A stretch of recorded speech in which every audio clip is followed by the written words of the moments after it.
তো প্রিয় দর্শক, আসুন শুরুতে জেনে নেব আজকের আবহাওয়া সকাল থেকে কেমন থাকবে এবং সারাদিন কোথায় কেমন থাকবে, কোথায় কোথায় ভারী বৃষ্টি, কোন কোন জেলায় হালকা থেকে মাঝারি বৃষ্টি, আর কোথায় কোথায় দমকা হাওয়া বয়ে যাওয়ার সম্ভাবনা রয়েছে। ট্রেনের মাধ্যমে আমরা দেখতে পাচ্ছি কলকাতা সহ তার পার্শ্ববর্তী জেলাগুলোতে এক ভয়ানক সতর্কবার্তা জারি করলো আবহাওয়া দপ্তর সূত্রে আরও জানানো হয়েছে উত্তরবঙ্গের বিভিন্ন জেলাগুলোতে এক নতুন ভয়ানক সতর্কবার্তা রয়েছে।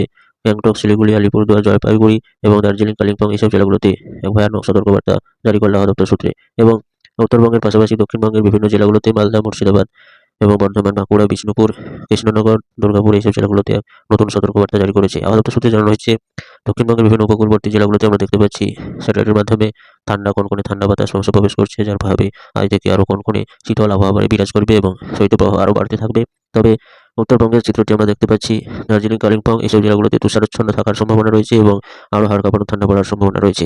উত্তরবঙ্গ সহ দক্ষিণবঙ্গের বিভিন্ন জেলাগুলোতে আজ থেকে আরও বেশ কয়েকদিন দাপিয়ে বেড়াবে শৈত্যপ্রবাহ এবং পুজোর মধ্যে এই শৈত্যপ্রবাহ আরও কনকনে ঠান্ডা পড়তে শুরু করছে, যার প্রভাবে পুজোর কয়েকদিন আরও কনকনে শীতল বাতাস প্রবেশ করার সম্ভাবনা রয়েছে।